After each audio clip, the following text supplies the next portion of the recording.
4 April 2026 শনিবার। আজ আমাদের গন্তব্য দীঘার জগন্নাথ মন্দির। 30 এপ্রিল 2024 অর্থাৎ প্রায় 2 বছর আগে মন্দিরটা উদ্বোধন হয়েছিল। তারপর মিডিয়ায় কিছুদিন সাময়িক শিরোনামে থেকে যথারীতি এখন সেটা দীঘা পর্যটনের একটা অন্যতম আকর্ষণ। উইকেন্ড ট্রিপ হিসাবে বেশ কয়েকবার দীঘায় গেলেও মন্দিরটা এখনো দেখা হয়নি, তাই এক রাতের ট্রিপে সেটা দেখে আসার জন্য আজ ভোরে আমরা বেরিয়ে পড়লাম।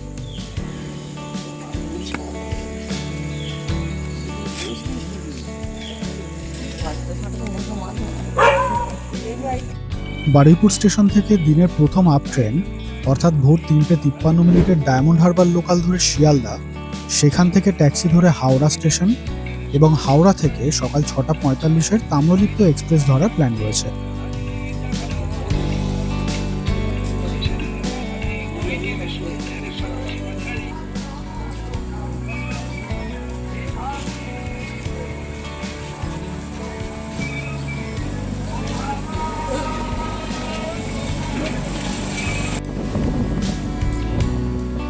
ট্রেন ঠিক সময়েই ছেড়ে দিল। ভোরের এই ট্রেনগুলোয় সাধারণত ছোট বড় ব্যবসায়ীদের ভিড় থাকে, তাই বসার জায়গা পাবো কিনা সেই বিষয়ে একটু দুশ্চিন্তা ছিল। তবে শেষ পর্যন্ত দুটো জায়গা পাওয়া গেল।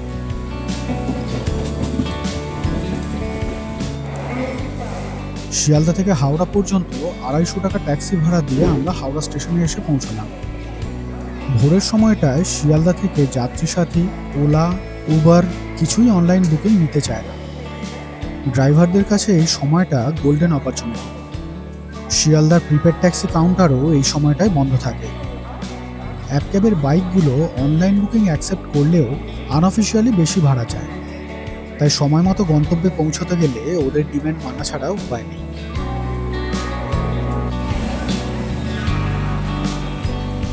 আমরা বসেছিলাম হাওড়ার ওল্ড কমপ্লেক্সে, কিন্তু বোর্ডে দেখলাম ট্রেন দিয়েছে নিউ কমপ্লেক্সের 17 নম্বর প্ল্যাটফর্মে। তাই আমরা অনেকটা হেঁটে এখানে এসে পৌঁছলাম। রেলওয়ে থেকে যদি কনফার্ম প্যাসেঞ্জারদের ট্রেন ছাড়ার প্ল্যাটফর্ম নাম্বারটা SMS এর মাধ্যমে জানানোর ব্যবস্থা করা হয়, তাহলে আশা করি অনেকেরই উপকার হবে।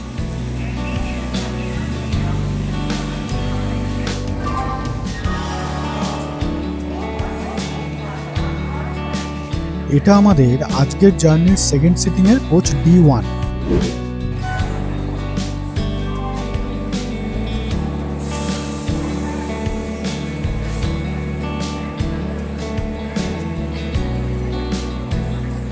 কোচের পজিশনটা এই ছবি পজ করে দেখে নেওয়া যেতে পারে।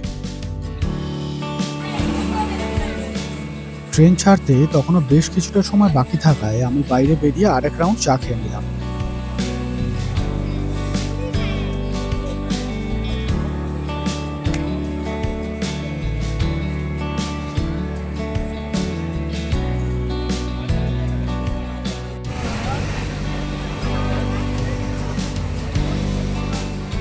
D1 কামরাটা জেনারেল কামরার পাশের বগি হওয়ায় ভারতীয় রেলের চিরন্তন ঐতিহ্য মেনে এই টিকিটবিহীন যাত্রীরাও আমাদের সাথেই চলেছেন। এবারে আমাদের হোটেল এবং দীঘার জগন্নাথ মন্দির সম্পর্কে কিছু তথ্য দিয়ে রাখি। এটা হলো দীঘার জগন্নাথ মন্দিরের অবস্থান, যেমনটা গুগল ম্যাপ থেকে দেখা যায়।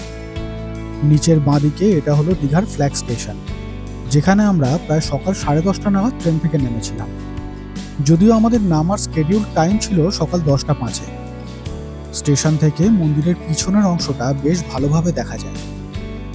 মন্দিরের ঠিক বাঁদিকে বাউন্ডারির বাইরে প্রাপ্তি রিসর্টে আমাদের অনলাইন বুকিং করা ছিল, কিন্তু চেকিং করার আগের দিন অর্থাৎ 3 এপ্রিল রাতে প্রাপ্তি রিসর্ট থেকে আমাদের ফোন করে জানানো হয় যে প্লাম্বিংয়ের কিছু সমস্যার জন্য তারা আমাদের পাশের প্রপার্টি হোটেল যশোদায় থাকার ব্যবস্থা করে দেবে, যার ওনার কিনা সম্পর্কে তাদেরই রিলেটিভ হয়। স্টেশন থেকে বেরোনোর পর হোটেলে পৌঁছানোর জন্য আমাদের কাছে দুটো রাস্তা ছিল। প্রথমটা হলো মেন রোড ধরে প্রায় 13 মিনিট হাঁটা, যেটাই রোদ্দুরে গরমে বেশ কষ্টকর। আর দ্বিতীয়টা হলো স্টেশনের পাশের এই সরু রাস্তাটা দিয়ে হেঁটে প্রায় 9 মিনিট। আমরা পাড়ার ভিতর দিয়ে গাছের ছাওয়ায় ঢাকা এই রাস্তাটাই বেছে নিলাম এবং হেঁটে হোটেলে পৌঁছে গেলাম। প্রাপ্তি রিসোর্টের রিসেপশনে সেই মুহূর্তে দায়িত্বে থাকা নিমাইবাবু আমাদের নিজেই হোটেল যশোদায় চেক ইন করিয়ে দিয়ে আসেন। দুটো প্রপার্টিতেই হসপিটালিটির কোনো অভাব ছিল না। হোটেল যশোদায় চেক ইন করার পর ফ্রেশ হয়ে মাত্র 2 মিনিট হেঁটে আমরা যখন মন্দিরের 6 নম্বর গেটে পৌঁছলাম, তখন বাজে প্রায় দুপুর 12:30। 6 নম্বর গেটের ঠিক উল্টো দিকে রাস্তার পাশে কোনাকুনি এই বিল্ডিংটায় ছিল ডালা প্রসাদ কেনার একাধিক দোকান, আর তার পাশের এই বিল্ডিংটাতে ছিল জুতো এবং ব্যাগ রাখার আলাদা আলাদা দুটো কাউন্টার। জুতো রাখার ব্যবস্থা বিনামূল্যে, ব্যাগ রাখার জন্য ব্যাগ প্রতি 10 টাকা করে জমা দিতে হচ্ছিল, যার জন্য ওনারা এইরকম একটি রসিদ দিচ্ছিলেন। ব্যাগ এবং জুতো উভয় ক্ষেত্রেই ওনারা নাম্বার লেখা একটি করে প্লাস্টিক বা কাগজের টোকেন দিচ্ছিলেন, যেটা ব্যাগ এবং জুতো ফেরত নেওয়ার সময় জমা দিতে হবে। ব্যাগ জুতো জমা দেওয়ার পর রোদ্দুরে খালি পায়ে পিচের রাস্তার উপর দিয়ে হেঁটে আসার সময় বুঝতে পারছিলাম আমাদের পায়ের নিচের চামড়াটা কতটা অসহিষ্ণু হয়ে পড়েছে। বাস্তবিক অর্থেই কিছুটা লাফিয়ে ঝাঁপিয়ে মন্দিরের গেট পর্যন্ত পৌঁছলাম। মন্দিরে কোনো এন্ট্রি ফি নেই। গেটের ভিতর মন্দিরের সর্বত্র মার্বেল আর গ্রানাইট পাথরে বাঁধানো রাস্তার উষ্ণতাও প্রায় একই রকম। পাথরের রাস্তার উপরে পাতা সবুজ রঙের কৃত্রিম টার্ফ ম্যাটের উপরে উঠে তবু একটু দাঁড়ানো গেল। এইখানে মনে হচ্ছিল গরমের এই দুপুরগুলোর কথা মাথায় রেখে কর্তৃপক্ষ যদি 6 নম্বর গেটের সামনের রাস্তা এবং মন্দিরের ভিতরের রাস্তাগুলোর উপরে কিছু আচ্ছাদনের ব্যবস্থা করেন, তাহলে দর্শনার্থীদের বিশেষ উপকার হয়।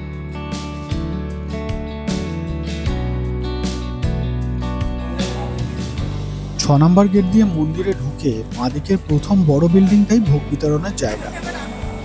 রাস্তার পাশে বড় বোর্ডেও লেখা ছিল দুপুরে গর্ভগৃহের দর্শন বন্ধ থাকে, তাই আমরা আমাদের অনলাইন বুক করা ভোগের বিষয়ে খোঁজ নিতে এই বিল্ডিংয়ে চলে এলাম।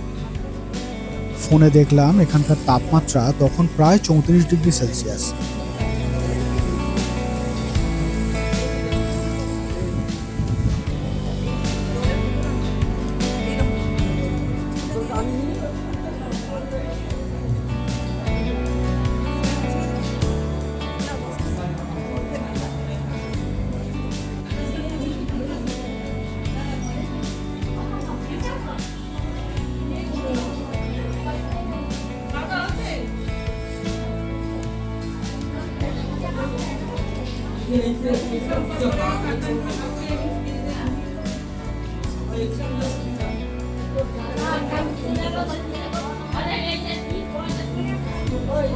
এবারে এখানকার ভোগের বিষয়টায় কিছু তথ্য দিই। এখানে আসার প্ল্যানিং করার সময় এই ছবিটা অনলাইন আমাদের চোখে পড়ে। এখানে দেওয়া নাম্বারটায় ফোনে যোগাযোগ করে জানতে পারি যে ভোগ নেওয়ার আগের দিন হোয়াটসঅ্যাপে যোগাযোগ করে অ্যাডভান্স বুকিং করা যায়। সেই মতো আমরা নাম্বারটিতে আগের দিন যোগাযোগ করি। অনুভব করেছিলাম ওনারা এই নাম্বারটিতে কথা বলার থেকে মেসেজ যোগাযোগটাকেই বেশি প্রেফারেন্স দেন। ভোগের বিষয়ে এই তথ্যটা আমাকে হোয়াটসঅ্যাপে পাঠানো হয় এবং তার সঙ্গে এই কিউআর কোডটি পাঠানো হয় পেমেন্ট করার জন্য, যাতে আমি 3টি 150 টাকার ভোগের জন্য মোট 450 টাকা ফুল পেমেন্ট করি। আজ এখন মন্দিরে আসার পর একটি নির্দিষ্ট টেবিল থেকে ওই হোয়াটসঅ্যাপের মেসেজ এবং পেমেন্টের ডিটেলস দেখিয়ে প্রথমে এই কুপন 3টি সংগ্রহ করতে হলো। দেখলাম ওনাদের কাছেও একটি রেজিস্টারে পেমেন্টের সমস্ত ডিটেলস ফোন নাম্বার সহ লেখা ছিল। তারপর আমাদের নিজের নিজের কুপন হাতে নিয়ে 150 টাকার লাইনে দাঁড়াতে হলো। আমাদের পাশের এক দর্শনার্থীর কাছ থেকে তাদের 100 টাকার কুপনের এই ছবিটি তুলেছিলাম। অনলাইন বুক না করে সকালে মোটামুটি 10টার মধ্যে এসে সরাসরি এখান থেকেও কুপন নেওয়া যায়। এটাও দেখলাম কিছু মানুষ কুপন না কেটেই সরাসরি এই দুপুরে এসে ভোগের খোঁজ করছিলেন। তাদেরকে বলা হলো যে যারা লাইনে দাঁড়িয়ে আছেন তাদের নেওয়া হয়ে গেলে যদি ভোগ বেশি থাকে তখন পাওয়ার সম্ভাবনা থাকবে। এবার সেটা কুপন ছাড়া না কুপন কেটে তা যদিও স্পষ্ট বুঝতে পারিনি। ভোগ বিতরণের জন্য এখানে মোট 3টি লাইন করানো হয়েছিল। 150 টাকার কুপনের জন্য একটি, 100 টাকার কুপনের জন্য একটি এবং 100 বা 150 যে কোনো প্রকারের ভোগই যারা পার্সেল করিয়ে নিয়ে যেতে চান তাদের জন্য আলাদা একটি লাইন। পার্সেল করানোর জন্য কোনো এক্সট্রা চার্জ ছিল না। ভোগ দেওয়া শুরু হয় দুপুর 1:30 থেকে।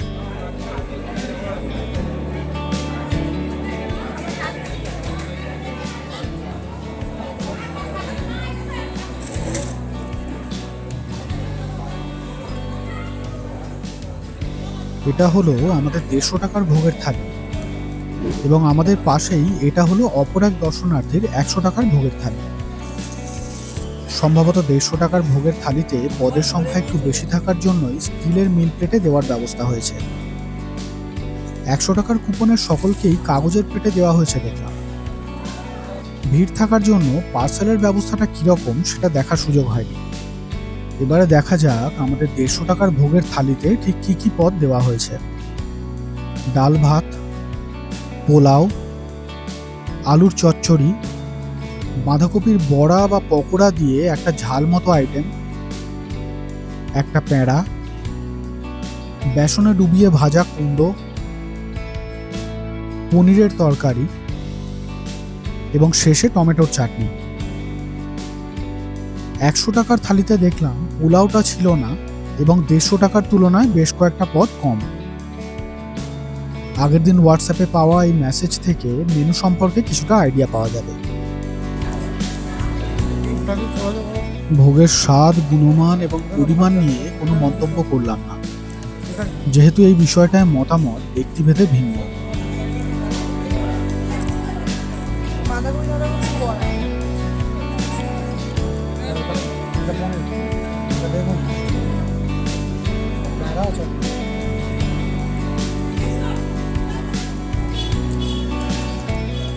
এই বিল্ডিং এর যে দিকটায় আমরা কুপন নিয়ে লাইনে দাঁড়িয়েছিলাম, এখন তার ঠিক বিপরীত দিকের বারান্দায় বসে আছি।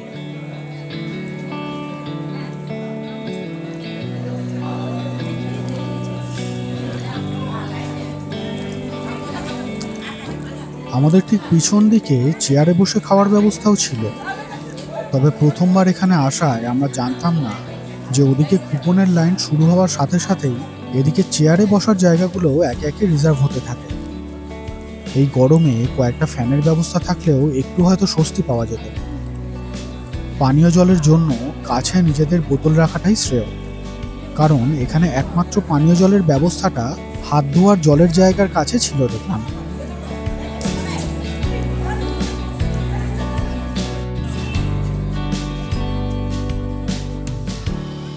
ভোগ খাওয়ার পরে দেখলাম এখানে বাসন নিজেদের ধুতে হচ্ছে না, তার জন্য একজন কর্মচারী নিযুক্ত রয়েছেন। শুধু নিজেদের থালার উচ্ছিষ্ট নির্দিষ্ট ডাস্টবিনে ফেলে থালাটা তার হাতে দিলেই হবে। পানীয় জল ঠান্ডা ছিল না, নর্মাল টেম্পারেচারেই ছিল।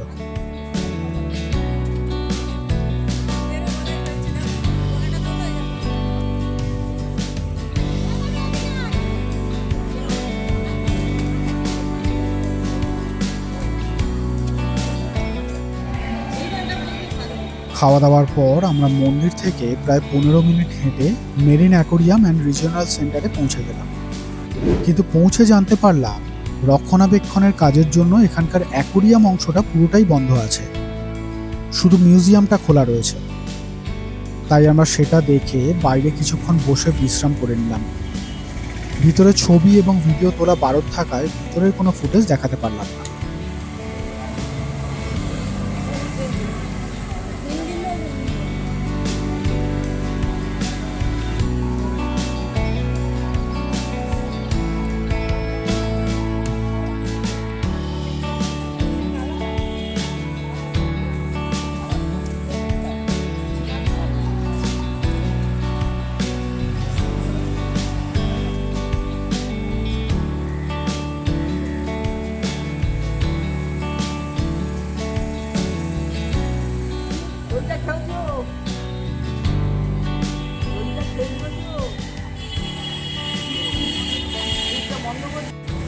মেরিন অ্যাকোরিয়াম থেকে 5 মিনিট মাত্র হেঁটে আমরা এখন চলে এসেছি জগন্নাথ দেবের মাসির বাড়ির গেটের সামনে।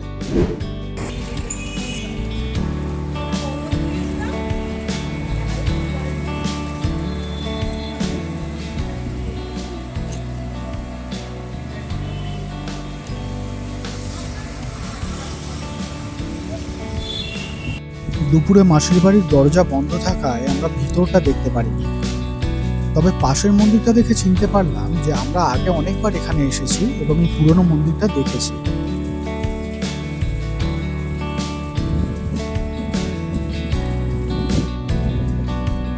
মাসির বাড়ির পাশেই রয়েছে জগন্নাথ মন্দির ঘাট, আর তার থেকে একটু দূরেই হসপিটাল ঘাট। আমরা এই দুই ঘাটের মাঝখানে ঝাউবনের পাশে সমুদ্রের দিকে মুখ করে বসে শুয়ে কিছুক্ষণ সময় কাটালাম।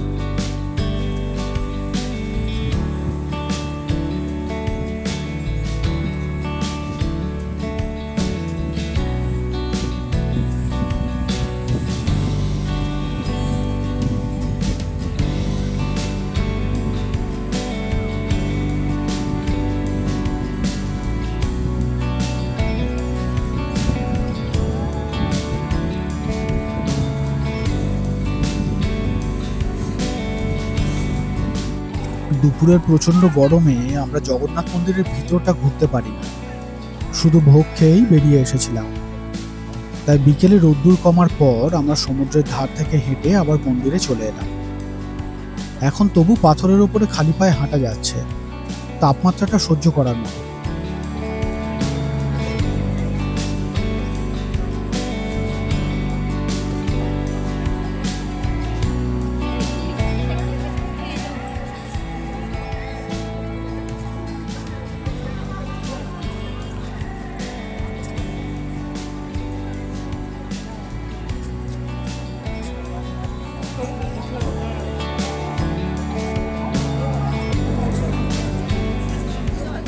পুরীর জগন্নাথ ধামের অনুকরণে এই স্ট্রাকচারটাও এখানে বানানো হয়েছে। পুরীর মন্দিরে যেটাকে সোনার তালগাছ বলা হয়।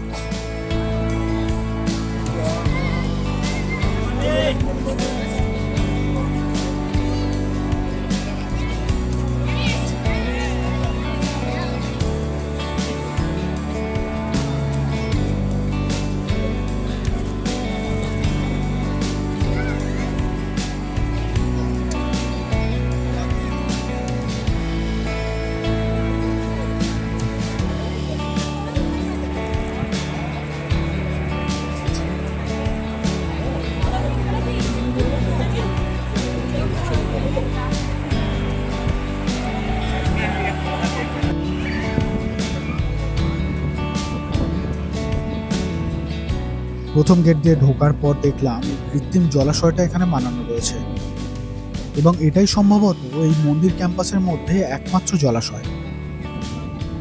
মন্দিরে ঢোকার সময় কোনো রকমের ক্যামেরা অ্যালাউ করছে না, কিন্তু মোবাইল নিয়ে ঢুকতে কোনো সমস্যা নেই। তাও মূল গর্ভগৃহে এবং ওই পর্যন্ত যাওয়ার পথে তোরণগুলির মধ্যে যে মূর্তিগুলি আছে তার ছবি বা ভিডিও না করতে দেওয়ার জন্য এখানকার সুরক্ষা কর্মীরা যথেষ্ট সচেষ্ট।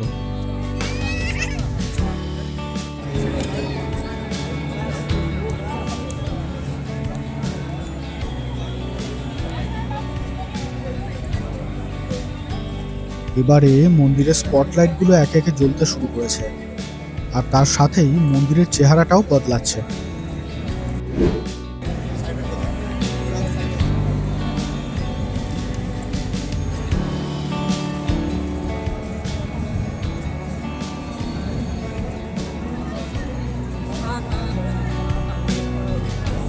এখন আমরা গর্ভগৃহের দর্শন সেরে মন্দির ক্যাম্পাসের ভিতরেই বসে আছি।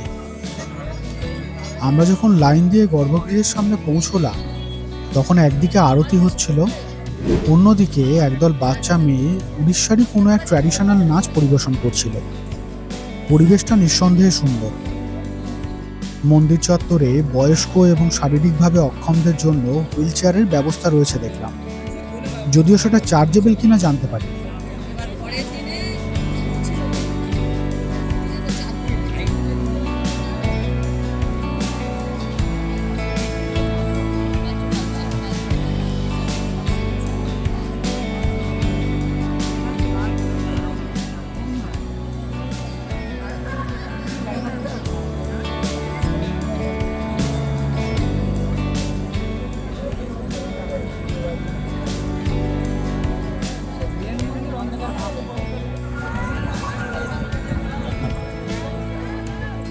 সন্ধে বাড়ার সাথে সাথে যখন মন্দিরের সব আলোগুলো একে একে জ্বলে উঠল, তখন সেই রূপটা দিনের দেখা মন্দিরের সাথে কোনোভাবেই তুলনা করা যায় না। আর সাথে সমুদ্রের হাওয়া সারাদিনের উষ্ণ ক্লান্তি ভাসিয়ে নিয়ে যেতে থাকলো।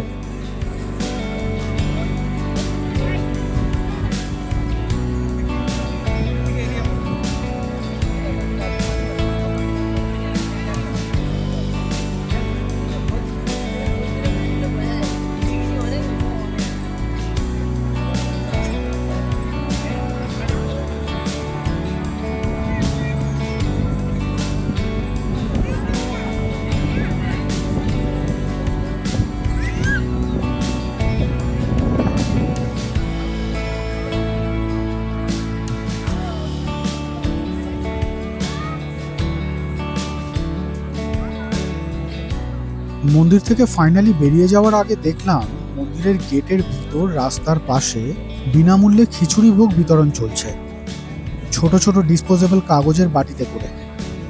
যদিও যে পরিমাণ লাইন পড়েছিল তার জন্য তাতে আমাদের পাওয়ার আশা ছিল না।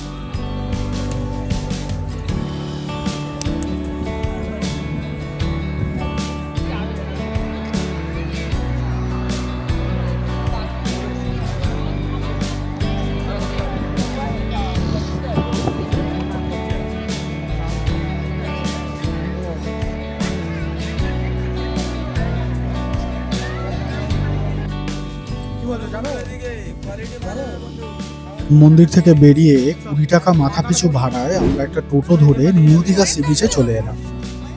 দূরত্ব ছিল প্রায় 1.5 কিলোমিটার মতো।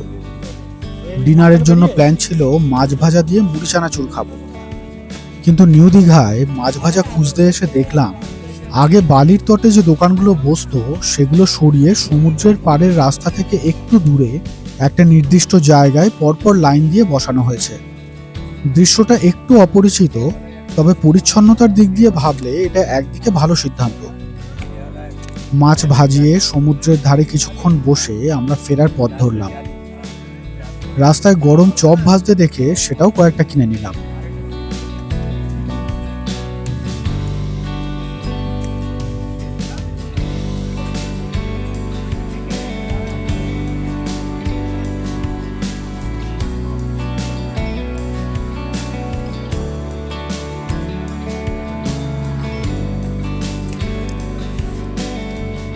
ফেরার পথে কোনো টোটো দেখি আর শেয়ারে আসতে চাইছে না।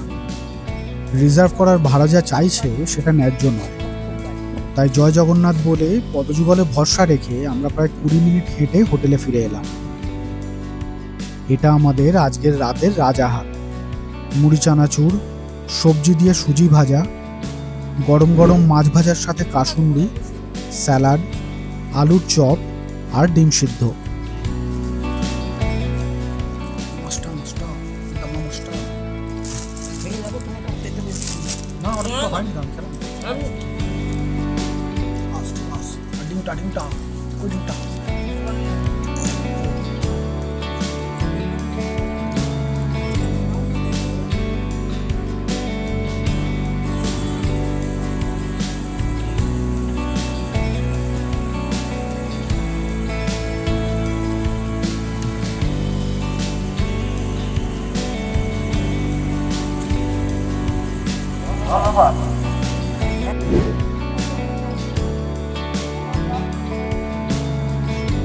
খাওয়া দাওয়ার পর এখন আমরা এসেছি আমাদের হোটেল যশোদার ছাদে।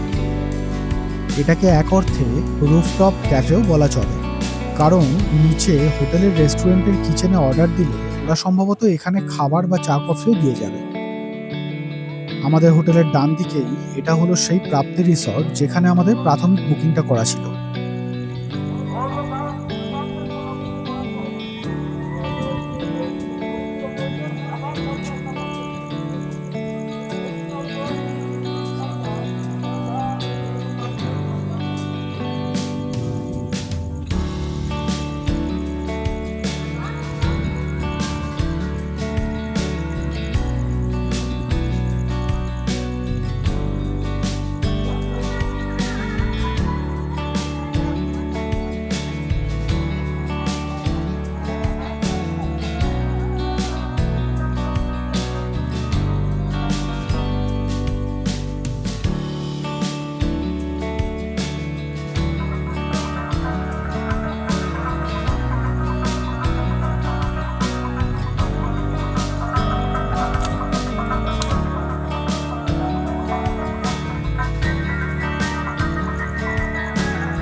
এখান থেকে রাতের মন্দিরের দৃশ্যটা যে এত সুন্দর লাগতে পারে সেটা এখানে না এলে জানতে পারতাম না। বেশ কিছুটা সময় আমরা ছাদে কাটিয়ে আমাদের রুমে ফিরে গেছিলাম।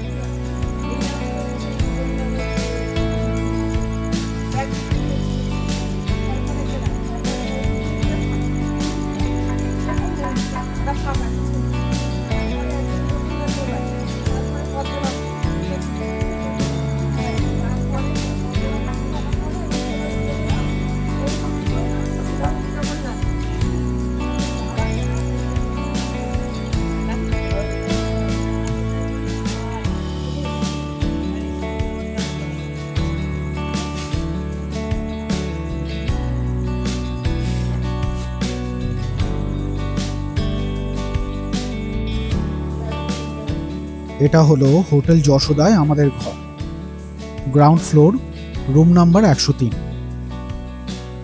রুমের নিজস্ব ভিউ বলতে তেমন কিছু নেই। জানালার পর্দা সরালেই হোটেলের পাঁচিলের ভিতরে কিচেনের রান্নার প্রিপারেশন দেখা যায়। তবে একটা রাত কাটানোর জন্য যেটুকু অ্যামিনিটিস প্রয়োজন তার সবটাই ছিল।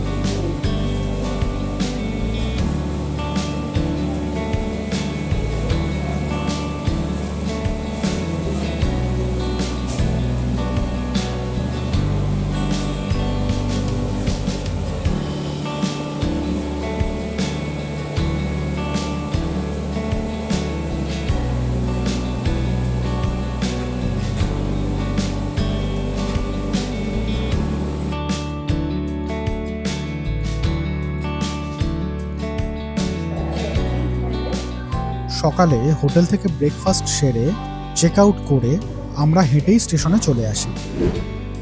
এসে জানতে পারি আমাদের ট্রেন 2 ঘন্টা লেট। অর্থাৎ দীঘা থেকে ছাড়ার কথা ছিল সকাল 10:35-এ, কিন্তু ছাড়বে দুপুর 12:30টায়। এটা ছিল আমাদের ট্রেনের ফাইনাল স্কেডিউল, যেটা অনুযায়ী ট্রেন সেই দিন শেষ পর্যন্ত হাওড়া পৌঁছেছিল।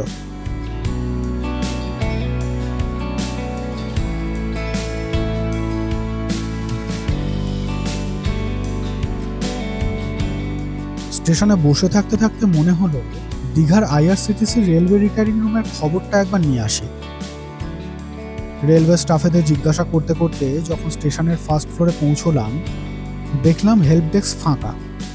ডেস্কের পাশেই একটা দরজায় এই কন্ট্যাক্ট নাম্বার দুটো লেখা দেখলাম, আর সাথেই ছিল এই দুটো ট্যারিফ চার্ট। আমি একাধিকবার অনলাইন বুকিং করার চেষ্টা করেছিলাম আগে, কিন্তু সেখানে রুম বুকিংয়ের কোনো অপশন দেখাচ্ছিল না, শুধুই ডরমেটারি বুকিংয়ের অপশন আসছিল। যাই হোক, খবরটা নিয়ে আবার ব্যাক টু প্যাভিলিয়ন।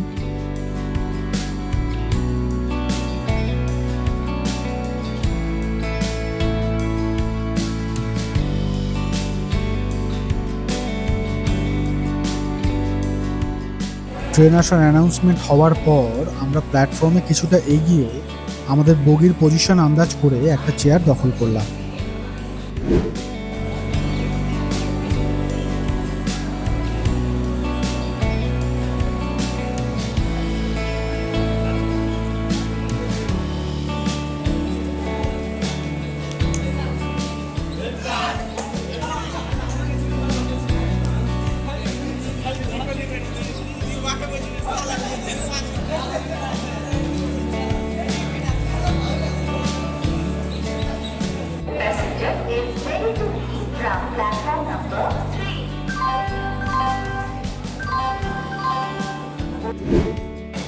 গাড়ির সংখ্যা 6811 দীঘার মেঘেরা EMU প্যাসেঞ্জার 3 নম্বর প্ল্যাটফর্মে के छाड़ने यात्रियों कृपया ध्यान दें। गाड़ी संख्या 6811 दीघा मेघेरा EMU पैसेंजर प्लेटफॉर्म क्रमांक 3 से रवाना होने को तैयार है। For flight additional passengers, train number 6811 আমাদের C2 সামনে দিকে কত লোক যাচ্ছে সেটা খেয়াল রাখবেন।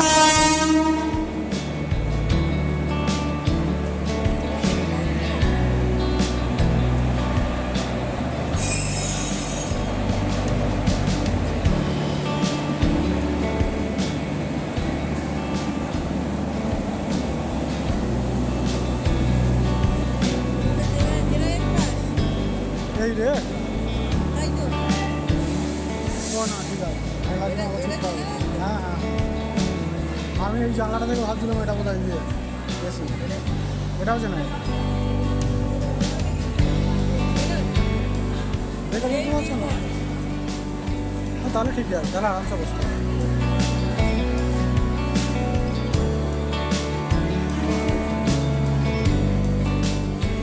একটাই একটাই চিন্তা হচ্ছে, এটাই কি ব্যাক করবে নাকি? হ্যাঁ ওই তো 1.5 এই ট্রেনটাই দুটো হয় আর কি, যাওয়া এবং আসা। এটাও দুটো নাম্বার দখল লাগে।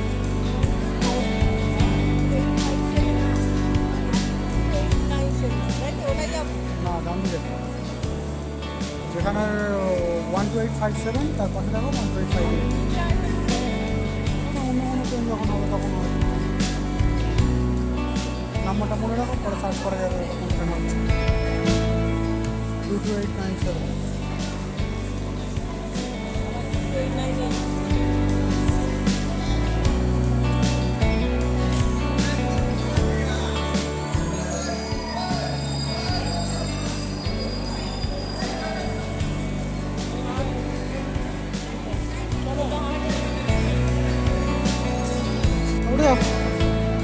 ফেরার সময় আমাদের কোচ ছিল C2।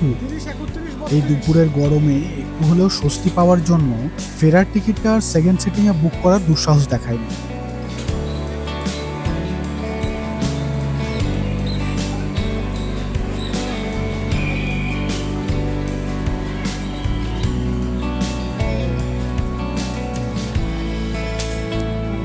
অ্যানাউন্সমেন্ট অনুযায়ী লেট করার সময়েই ট্রেন ছাড়লো, অর্থাৎ দুপুর 12:35-এ।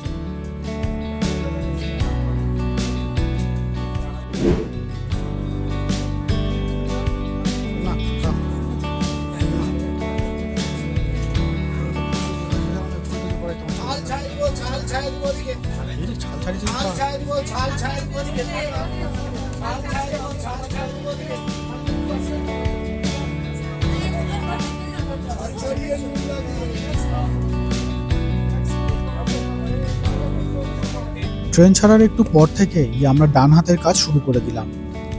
প্রায় 4টে ঘন্টা কাটাতে তো হবে।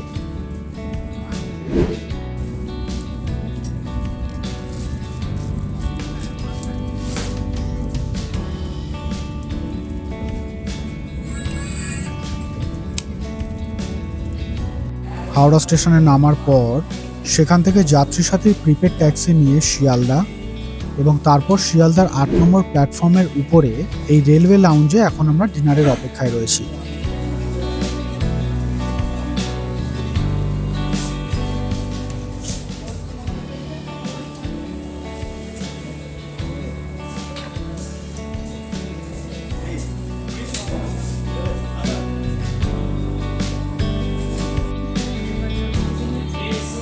লোকালের আগে ডায়মন্ড এইসব আছে। ফ্রাইড রাইস এবং চিলি চিকেন দিয়ে ডিনার সেরে আমরা এই ছোট্ট 1 রাত 2 দিনের ট্রিপটার ইতি টানলাম।